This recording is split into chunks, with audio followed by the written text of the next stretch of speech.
வணக்கம். Welcome to positive mission சேனலுக்கு உங்களை அன்போடு வரவேற்கிறேன். இசை நம் வாழ்க்கையில் ஒரு பிரிக்க முடியாத அங்கமாக இருக்குங்க. சந்தோஷமாக இருந்தாலும் சரி, சோகமாக இருந்தாலும் சரி, இசை நம் உணர்வுகளை பிரதிபலிக்கும் கண்ணாடியாக திகழுது. சில பாடல்கள் நம்மை பழைய நினைவுகளுக்கு அழைத்து சென்று கண்ணீரே வரவழைக்குது. இன்னும் சில பாடல்கள் வாழ்க்கையின் ஆழமான அர்த்தங்களை உணர்த்துது. ஆனால் ஏன் சில பேர் எப்போதும் சோக பாடல்களுக்கு அடிமையாக இருக்காங்க? சோக பாடல்களை கேட்குறவங்க உண்மையிலேயே சோகமானவங்களா? நிபுணர்கள் என்ன சொல்றாங்க அப்படின்னா, சோக பாடல்களை ரசிக்கிறதுல ஒரு அறிவியல் ஒளிஞ்சிருக்கான். இத்தகைய பாடல்கள் நம் மனசுல உள்ள எதிர்மறை உணர்ச்சிகளை வெளியேற்ற உதவி செய்யுதான். நமது கஷ்டங்களை பிரதிபலிக்கக்கூடிய வரிகள் நாம தனிமையில இல்லை அப்படின்னு ஆறுதல் சொல்ற மாதிரியே இருக்குமா. இது ஒரு விதத்துல நமக்கு மன அமைதியை கொடுக்குமா. ஆச்சரியம் என்ன அப்படின்னா, சோகமா இருக்கிறவங்க மட்டும் இல்லைங்க, சந்தோஷமா இருக்கவங்க கூட இந்த சோக பாடல்களை விரும்பி கேட்குறாங்களாம். சோக பாடல்கள் நம் வாழ்க்கையில கஷ்டங்களோட ஒத்து போகும் போது நமக்குள்ள ஒரு பிணைப்பு உருவாகுதுங்க. நம்ம பிரச்சனையில திக்கி தவிக்கும் போது நான் மட்டும்தான் இப்படி கஷ்டப்படுறோமோ அப்படிங்கிற எண்ணம் தோணும் இல்லை.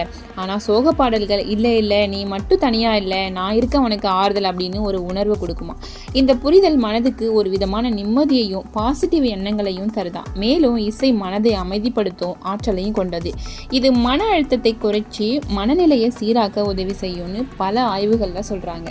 சோக பாடல்கள் புரோலாக்டின் அப்படிங்கிற ஹார்மோன் சுரக்க காரணமாக இருக்குங்க. இந்த ஹார்மோன் உணர்ச்சி பூர்வமான வலியை குறைச்சி மன அழுத்தத்தையும் துக்கத்தையும் போக்க உதவி செய்யுது.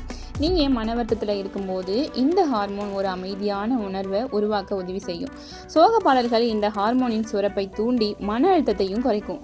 சோக பாடல்கள் நம்மளுடைய பழைய நினைவுகளை கிளறி மனசை லேசாக்குதுங்க. குறிப்பாக இனிமையான கல்லூரி கால நினைவுகள், பழைய உறவுகள் மற்றும் வாழ்க்கையோட முக்கியமான தருணங்களுடன் தொடர்புடைய பாடல்கள் மனசை வருடி செல்லும்.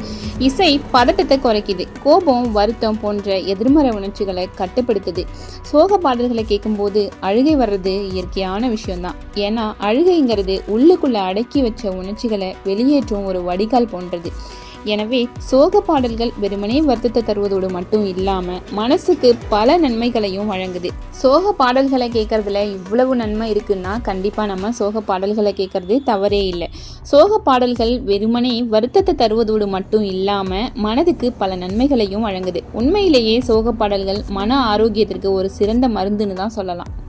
இந்த வீடியோ பிடிச்சிருந்தா லைக் பண்ணுங்கள், ஷேர் பண்ணுங்கள். சேனலுக்கு புதுசாக இருந்தீங்கன்னா சேனலை சப்ஸ்கிரைப் பண்ணிவிடுங்க. நீங்கள் சோக பாடல் கேட்குறவங்களா இருந்தீங்க அப்படின்னா மறக்காமல் அது என்ன பாடல்னு கமெண்ட்டில் சொல்லிவிடுங்க.